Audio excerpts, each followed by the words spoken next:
قُلْ أَئِنَّكُمْ لَتَكْفُرُونَ بِالَّذِي خَلَقَ الْأَرْضَ فِي يَوْمَيْنِ وَتَجْعَلُونَ لَهُ أَندَادًا ذَلِكَ رَبُّ الْعَالَمِينَ۔ اے نبی، ان سے کہو، کیا تم اس خدا سے کفر کرتے ہو اور دوسروں کو اس کا ہمسر ٹھہراتے ہو جس نے زمین کو 2 دنوں میں بنا دیا؟ وہی تو سارے جہان والوں کا رب ہے۔ وَجَعَلَ فِيهَا رَوَاسِيَ مِن فَوْقِهَا وَبَارَكَ فِيهَا وَقَدَّرَ فِيهَا أَقْوَاتَهَا فِي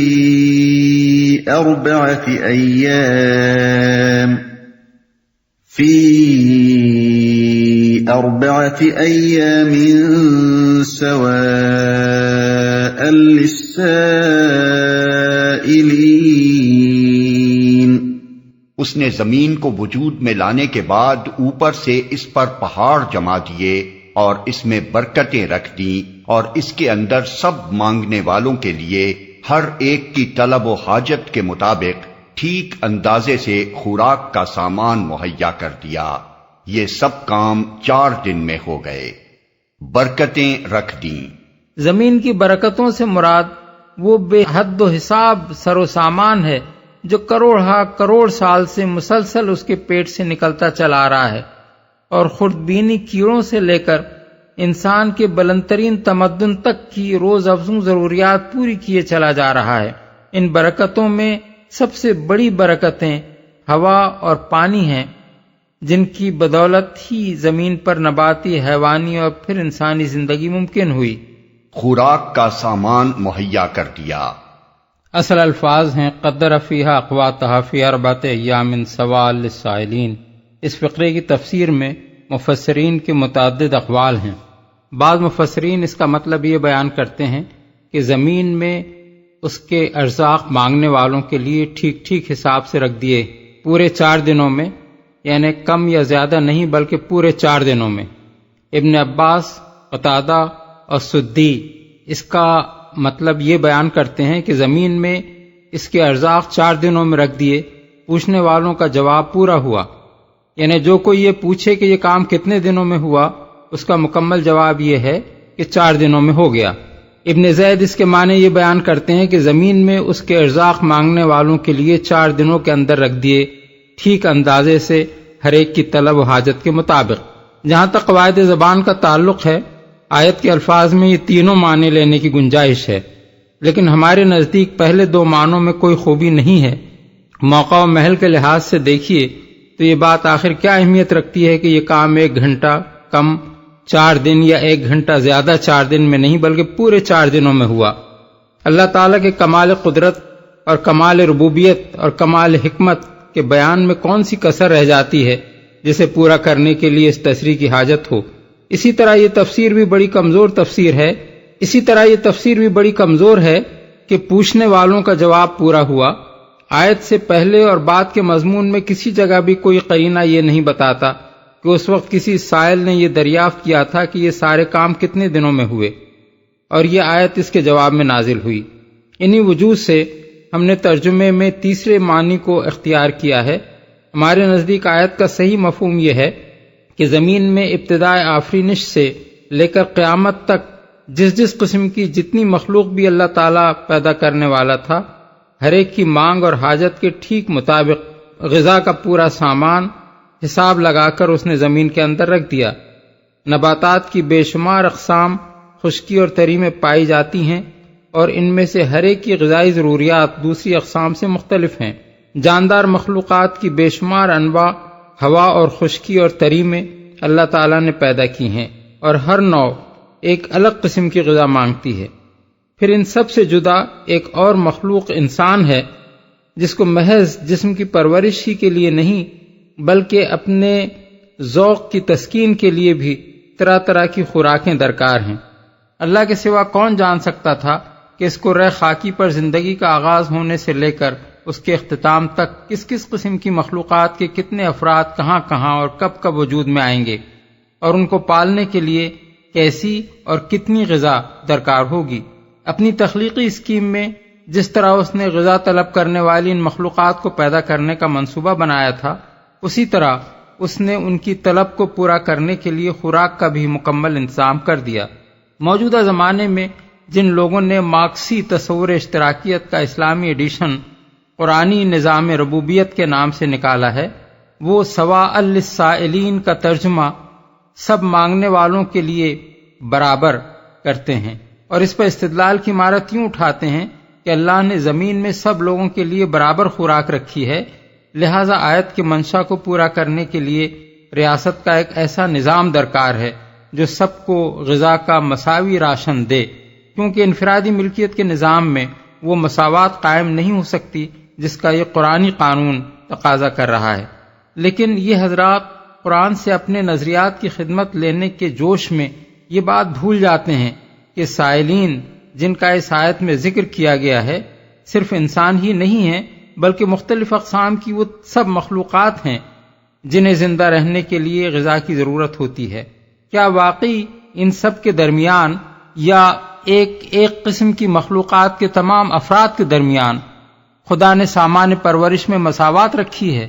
کیا فطرت کے اس پورے نظام میں کہیں آپ کو غذا کے مساوی راشن کی تقسیم کا انتظام نظر آتا ہے؟ اگر واقعہ یہ نہیں ہے تو اس کے معنی یہ ہیں کہ نباتات اور حیوانات کی دنیا میں جہاں انسانی ریاست نہیں بلکہ اللہ تعالیٰ کی ریاست براہ راست تقسیم رزق کا انتظام کر رہی ہے، اللہ میاں خود اپنے اس قرآنی قانون کی خلاف ورزی بلکہ معاذ اللہ بے انصافی فرما رہے ہیں۔ پھر وہ یہ بات بھی بھول جاتے ہیں کہ سائلین میں وہ حیوانات بھی شامل ہیں جنہیں انسان پالتا ہے اور جن کی خوراک کا انتظام انسان ہی کے ذمے ہے، مثلا بھیڑ بکری، گائے بھینس، گھوڑے گدھے، خچر اور اونٹ وغیرہ۔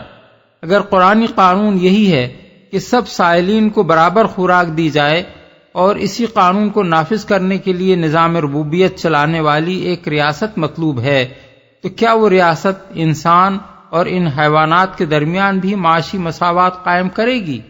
4 دن میں ہو گئے۔ اس مقام کی تفسیر میں مفسرین کو بالعموم یہ زحمت پیش آئی ہے کہ اگر زمین کی تخلیق کے 2 دن اور اس میں پہاڑ جمانے اور برکتیں رکھنے اور سامان خوراک پیدا کرنے کے 4 دن تسلیم کیے جائیں تو آگے آسمانوں کی پیدائش 2 دنوں میں ہونے کا جو ذکر کیا گیا ہے اس کے لحاظ سے مزید 2 دن ملا کر 8 دن بن جاتے ہیں، حالانکہ اللہ تعالیٰ نے متعدد مقامات پر قرآن مجید میں تصریح فرمائی ہے کہ زمین و آسمان کی تخلیق جملہ 6 دنوں میں ہوئی ہے۔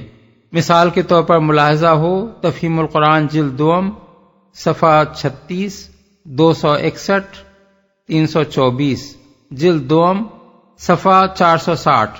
اسی بنا پر قریب قریب تمام مفسرین یہ کہتے ہیں کہ یہ 4 دن زمین کی تخلیق کے 2 دن سمیت ہیں، یعنی 2 دن تخلیق زمین کے اور 2 دن زمین کے اندر ان باقی چیزوں کی پیدائش کے جن کا اوپر ذکر کیا گیا ہے۔ اس طرح جملہ 4 دنوں میں زمین اپنے سر و سامان سمیت مکمل ہو گئی۔ لیکن یہ بات قرآن مجید کے ظاہر الفاظ کے بھی خلاف ہے، اور در حقیقت وہ زحمت بھی محض خیالی زحمت ہے جس سے بچنے کے لیے اس تعویل کی ضرورت محسوس کی گئی ہے۔ زمین کی تخلیق کے 2 دن دراصل ان 2 دنوں سے الگ نہیں ہیں جن میں بحیثیت مجموعی پوری کائنات بنی ہے۔ آگے کی آیات پر غور کیجئے، ان میں زمین اور آسمان دونوں کی تخلیق کا یکجا ذکر کیا گیا ہے، اور پھر یہ بتایا گیا ہے کہ اللہ نے 2 دنوں میں 7 آسمان بنا دیے۔ ان 7 آسمانوں سے پوری کائنات مراد ہے، جس کا ایک جز ہماری یہ زمین بھی ہے۔ پھر جب کائنات کے دوسرے بے شمار تاروں اور سیاروں کی طرح یہ زمین بھی ان 2 دنوں کے اندر مجرد ایک کرے کی شکل اختیار کر چکی تو اللہ تعالیٰ نے اس کو ذی حیات مخلوقات کے لیے تیار کرنا شروع کیا، اور 4 دنوں کے اندر اس میں وہ سب کچھ سر و سامان پیدا کر دیا جس کا اوپر کی آیت میں ذکر کیا گیا ہے۔ دوسرے تاروں اور سیاروں میں ان 4 دنوں کے اندر کیا کچھ ترقیاتی کام کیے گئے ان کا ذکر اللہ تعالیٰ نے نہیں فرمایا ہے، کیونکہ نزول قرآن کے دور کا انسان تو درکنار اس زمانے کا آدمی بھی ان معلومات کو ہضم کرنے کی استعداد نہیں رکھتا۔ ثم استوى إلى السماء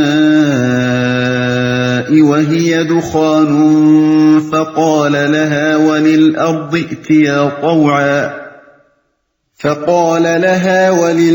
ائْتِيَا طَوْعًا أَوْ كَرْهًا قَالَتَا أَتَيْنَا طَائِعِينَ۔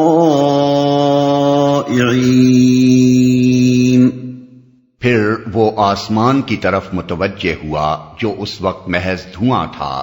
اس نے آسمان اور زمین سے کہا وجود میں آ جاؤ، خواہ تم چاہو یا نہ چاہو۔ دونوں نے کہا ہم آ گئے فرما برداروں کی طرح۔ محض دھواں تھا۔ اس مقام پر 3 باتوں کی وضاحت ضروری ہے۔ اول یہ کہ آسمان سے مراد یہاں پوری کائنات ہے، جیسا کہ بعد کے فقروں سے ظاہر ہے۔ دوسرے الفاظ میں آسمان کی طرف متوجہ ہونے کا مطلب یہ ہے کہ اللہ تعالیٰ تخلیق کائنات کی طرف متوجہ ہوا۔ دوم یہ کہ دھوئیں سے مراد مادے کی وہ ابتدائی حالت ہے جس میں وہ کائنات کی صورت گری سے پہلے ایک بے شکل منتشر الاجزاء غبار کی طرح فضا میں پھیلا ہوا تھا۔ موجودہ زمانے کے سائنسدان اسی چیز کو صحابیہ یعنی نیبولا سے تعبیر کرتے ہیں، اور آغاز کائنات کے متعلق ان کا تصور بھی یہی ہے کہ تخلیق سے پہلے وہ مادہ جس سے کائنات بنی ہے اسی دخانی یا سحابی شکل میں منتشر تھا۔ سوم یہ کہ پھر وہ آسمان کی طرف متوجہ ہوا سے یہ سمجھنا صحیح نہیں ہے کہ پہلے اس نے زمین بنائی، پھر اس میں پہاڑ جمانے، برکتیں رکھنے اور سامان خوراک فراہم کرنے کا کام انجام دیا، پھر اس سے فارغ ہونے کے بعد وہ کائنات کی تخلیق کی طرف متوجہ ہوا۔ اس غلط فہمی کو بعد کا یہ فقرہ رفع کر دیتا ہے کہ اس نے آسمان اور زمین سے کہا وجود میں آ جاؤ، اور انہوں نے کہا ہم آ گئے فرما برداروں کی طرح۔ اس سے یہ بات واضح ہو جاتی ہے کہ اس آیت اور بعد کی آیات میں ذکر اس وقت کا ہو رہا ہے جب نہ زمین تھی نہ آسمان تھا، بلکہ تخلیق کائنات کی ابتدا کی جا رہی تھی۔ محض لفظ ثم یعنی پھر کو اس بات کی دلیل نہیں بنایا جا سکتا کہ زمین کی پیدائش آسمان سے پہلے ہو چکی تھی۔ قرآن مجید میں اس امر کی متعدد مثالیں موجود ہیں کہ ثم کا لفظ لازماً ترتیب زمانی ہی کے لیے نہیں ہوتا، بلکہ ترتیب بیان کے طور پر بھی اسے استعمال کیا جاتا ہے۔ قدیم زمانے کے مفسرین میں یہ بحث مدت ہائے دراز تک چلتی رہی ہے کہ قرآن مجید کی روح سے زمین پہلے بنی ہے یا آسمان۔ ایک گروہ اس آیت اور سورہ بقرہ کی آیت 29 سے یہ استدلال کرتا ہے کہ زمین پہلے بنی ہے، دوسرا گروہ سورہ نازعات کی آیات 27 تا 33 سے دلیل لاتا ہے کہ آسمان پہلے بنا ہے، کیونکہ وہاں اس امر کی تصریح ہے کہ زمین کی تخلیق آسمان کے بعد ہوئی ہے۔ لیکن حقیقت یہ ہے کہ قرآن مجید میں کسی جگہ بھی تخلیق کائنات کا ذکر طبیعیات یا حیات کے علوم سکھانے کے لیے نہیں کیا گیا ہے، بلکہ توحید و آخرت کے عقائد پر ایمان لانے کی دعوت دیتے ہوئے بے شمار دوسرے آثار کی طرح زمین و آسمان کی پیدائش کو بھی غور و فکر کے لیے پیش فرمایا گیا ہے۔ اس غرض کے لیے یہ بات سرے سے غیر ضروری تھی کہ تخلیق آسمان و زمین کی زمانی ترتیب بیان کی جاتی اور بتایا جاتا کہ زمین پہلے بنی ہے یا آسمان، دونوں میں سے خواہ یہ پہلے بنی ہو یا وہ، بہرحال دونوں ہی اللہ تعالیٰ کے الہ واحد ہونے پر گواہ ہیں، اور اس امر پہ شاہد ہیں کہ ان کے پیدا کرنے والے نے یہ سارا کارخانہ کسی کھلنڈرے کے کھلونے کے طور پر نہیں بنایا ہے۔ اسی لیے قرآن کسی جگہ زمین کی پیدائش کا ذکر پہلے کرتا ہے اور کسی جگہ آسمان کی پیدائش کا۔ جہاں انسان کو خدا کی نعمتوں کا احساس دلانا مقصود ہوتا ہے، وہاں بالعموم وہ زمین کا ذکر پہلے کرتا ہے، کیونکہ وہ انسان سے قریب تر ہے، اور جہاں خدا کی عظمت اور اس کے کمال قدرت کا تصور دلانا مقصود ہوتا ہے، وہاں بالعموم وہ آسمانوں کا ذکر پہلے کرتا ہے، کیونکہ چرخ گردوں کا منظر ہمیشہ سے انسان کے دل پر ہیبت طاری کرتا رہا ہے۔ فرما برداروں کی طرح۔ ان الفاظ میں اللہ تعالیٰ نے اپنے طریق تخلیق کی کیفیت ایسے انداز سے بیان فرمائی ہے جس سے خدائی تخلیق اور انسانی صنائی کا فرق بالکل واضح ہو جاتا ہے۔ انسان جب کوئی چیز بنانا چاہتا ہے تو پہلے اس کا نقشہ اپنے ذہن میں جماتا ہے، پھر اس کے لیے مطلوبہ مواد جمع کرتا ہے، پھر اس مواد کو اپنے نقشے کے مطابق صورت دینے کے لیے پہم محنت اور کوشش کرتا ہے، اور اس کوشش کے دوران میں وہ مواد جسے وہ اپنے ذہنی نقشے پر ڈھالنا چاہتا ہے مسلسل اس کی مزاحمت کرتا رہتا ہے، یہاں تک کہ کبھی مواد کی مزاحمت کامیاب ہو جاتی ہے اور چیز مطلوبہ نقشے کے مطابق ٹھیک نہیں بنتی، اور کبھی انسان کی کوشش غالب آ جاتی ہے اور وہ اسے اپنی مطلوبہ شکل دینے میں کامیاب ہو جاتا ہے۔ مثال کے طور پر ایک درزی قمیص بنانا چاہتا ہے، اس کے لیے پہلے وہ قمیص کی صورت کا تصور اپنے ذہن میں حاضر کرتا ہے، پھر کپڑا فراہم کر کے اسے اپنے تصور قمیص کے مطابق تراشنے اور سینے کی کوشش کرتا ہے، اور اس کوشش کے دوران میں اسے کپڑے کی اس مزاحمت کا مسلسل مقابلہ کرنا پڑتا ہے کہ وہ درزی کے تصور پر ڈھلنے کے لیے آسانی سے تیار نہیں ہوتا، حتیٰ کہ کبھی کپڑے کی مزاحمت غالب آ جاتی ہے اور قمیص ٹھیک نہیں بنتا، اور کبھی درزی کی کوشش غالب آ جاتی ہے اور وہ کپڑے کو ٹھیک اپنے تصور کے مطابق شکل دے دیتا ہے۔ اب اللہ تعالیٰ کا طرز تخلیق دیکھیے، کائنات کا مادہ دھوئیں کی شکل میں پھیلا ہوا تھا، اللہ نے چاہا کہ اسے وہ شکل دے جو اب کائنات کی ہے، اس غرض کے لیے اسے کسی انسان کاریگر کی طرح بیٹھ کر زمین اور چاند اور سورج اور دوسرے تارے اور سیارے گھڑنے نہیں پڑے، بلکہ اس نے کائنات کے اس نقشے کو جو اس کے ذہن میں تھا بس یہ حکم دے دیا کہ وہ وجود میں آ جائے، یعنی دھوئیں کی طرح پھیلا ہوا مواد ان کہکشانوں اور تاروں اور سیاروں کی شکل میں ڈھل جائے جنہیں وہ پیدا کرنا چاہتا تھا۔ اس مواد میں یہ طاقت نہ تھی کہ وہ اللہ کے حکم کی مزاحمت کرتا، اللہ کو اسے کائنات کی صورت میں ڈھالنے کے لیے کوئی محنت اور کوشش نہیں کرنی پڑی، ادھر حکم ہوا اور ادھر وہ مواد سکڑ اور سمٹ کر فرما برداروں کی طرح اپنے مالک کے نقشے پر ڈھلتا چلا گیا، یہاں تک کہ 48 گھنٹوں میں زمین سمیت ساری کائنات بن کر تیار ہو گئی۔ اللہ تعالیٰ کے طریق تخلیق کی اسی کیفیت کو قرآن مجید میں دوسرے متعدد مقامات پر اس طرح بیان فرمایا گیا ہے کہ اللہ جب کسی کام کا فیصلہ کرتا ہے تو بس اسے حکم دیتا ہے کہ ہو جا، اور وہ ہو جاتا ہے۔ فَقَضَاهُنَّ 7 سَمَاوَاتٍ فِي يَوْمَيْنِ وَأَوْحَى فِي كُلِّ سَمَاءٍ أَمْرَهَا وَزَيَّنَّا السَّمَاءَ الدُّنْيَا بِمَصَابِيحَ وَحِفْظًا ذَلِكَ تَقْدِيرُ الْعَزِيزِ الْعَلِيمِ۔ تب اس نے 2 دن کے اندر 7 آسمان بنا دیے اور ہر آسمان میں اس کا قانون وحی کر دیا، اور آسمان دنیا کو ہم نے چراغوں سے آراستہ کیا اور اسے خوب محفوظ کر دیا۔ یہ سب کچھ ایک زبردست علیم ہستی کا منصوبہ ہے۔ فَإِنْ أَعْرَضُوا فَقُلْ أَنذَرْتُكُمْ صَاعِقَةً مِثْلَ صَاعِقَةِ عَادٍ وَثَمُودَ إِذْ جَاءَتْهُمُ الرُّسُلُ مِنْ بَيْنِ أَيْدِيهِمْ وَمِنْ خَلْفِهِمْ أَلَّا تَعْبُدُوا إِلَّا اللَّهَ قَالُوا لَوْ شَاءَ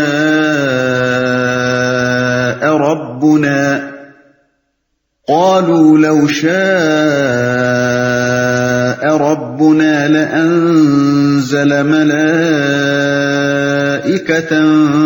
فَإِنَّا بِمَا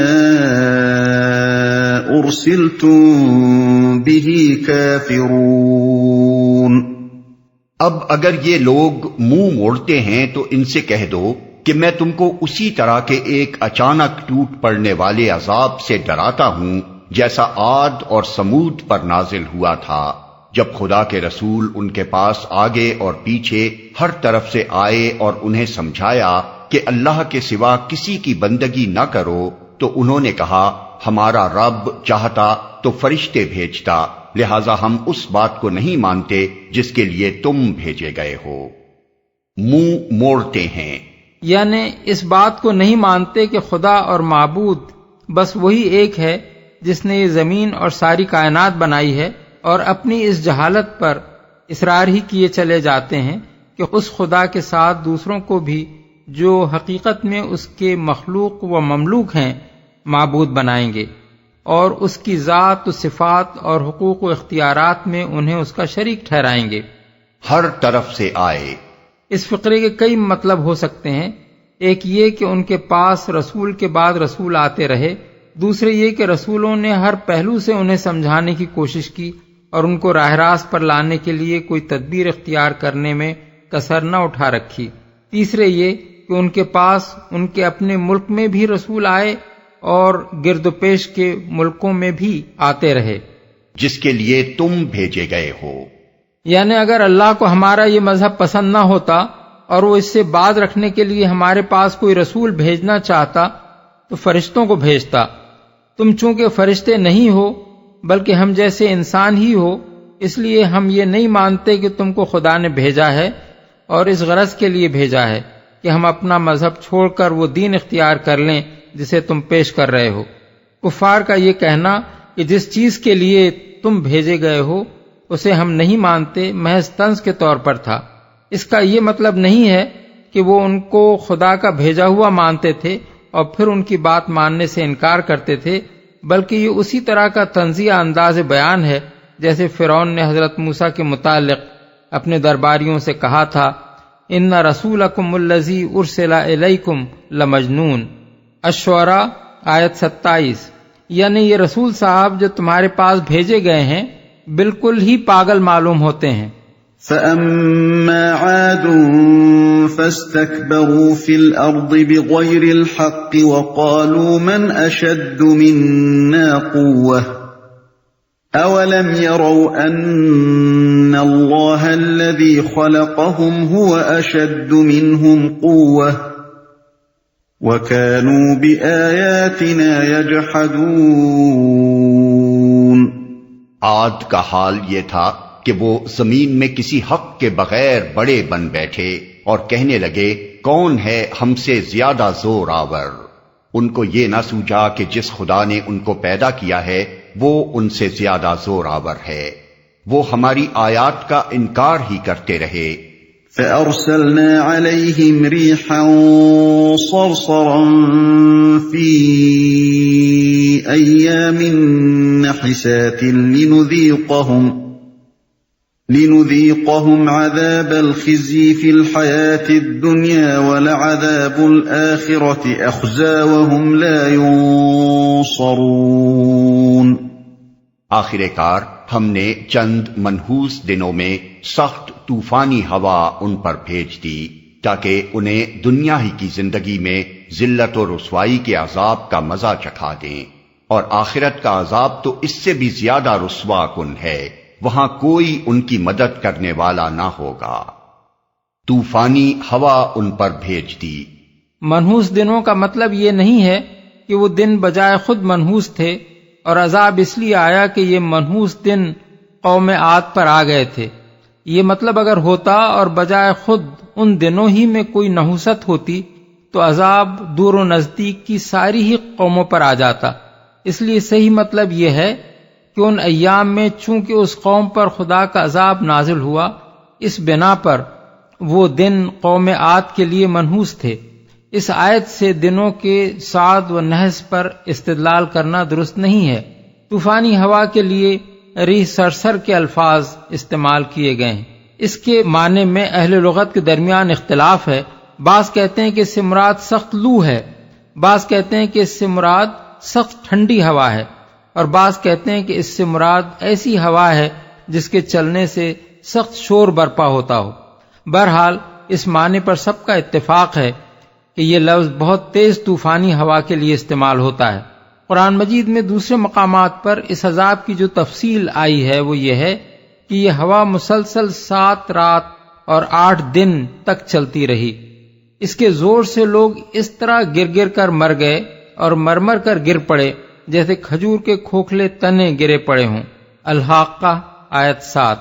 جس چیز پر سے بھی یہ ہوا گزر گئی اس کو بوسیدہ کر کے رکھ دیا۔ الزاریات آیت 42۔ جس وقت یہ ہوا آ رہی تھی اس وقت عاد کے لوگ خوشیاں منا رہے تھے کہ خوب گھٹا گھر کر آئی ہے، بارش ہوگی اور سوکھے دھانوں میں پانی پڑ جائے گا، مگر وہ آئی تو اس طرح آئی کہ اس نے ان کے پورے علاقے کو تباہ کر کے رکھ دیا۔ الاحقاف آیات 24-25۔ عذاب کا مزہ چکھا دیں۔ یہ ذلت و رسوائی کا عذاب ان کے اس کبر و غرور کا جواب تھا جس کی بنا پر وہ زمین میں کسی حق کے بغیر بڑے بن بیٹھے تھے اور خم ٹھونک ٹھونک کر کہتے تھے کہ ہم سے زیادہ زور آور کون ہے۔ اللہ نے ان کو اس طرح ذلیل کیا کہ ان کی آبادی کے بڑے حصے کو ہلاک کر دیا، ان کے تمدن کو ملیا میٹ کر کے رکھ دیا، اور ان کا قلیل حصہ جو باقی رہ گیا وہ دنیا کی انہی قوموں کے آگے ذلیل و خوار ہوا جن پر کبھی یہ لوگ اپنا زور جتاتے تھے۔ وَأَمَّا ثَمُودُ فَهَدَيْنَاهُمْ فَاسْتَحَبُّوا الْعَمَى عَلَى الْهُدَى فَأَخَذَتْهُمْ صَاعِقَةُ الْعَذَابِ الْهُونِ بِمَا كَانُوا يَكْسِبُونَ وَنَجَّيْنَا الَّذِينَ آمَنُوا وَكَانُوا يَتَّقُونَ۔ رہے سمود تو ان کے سامنے ہم نے راہ راست پیش کی، مگر انہوں نے راستہ دیکھنے کے بجائے اندھا بنا رہنا پسند کیا۔ آخر ان کے کرتوتوں کی بدولت ذلت کا عذاب ان پر ٹوٹ پڑا، اور ہم نے ان لوگوں کو بچا لیا جو ایمان لائے تھے اور گمراہی اور بدعملی سے پرہیز کرتے تھے۔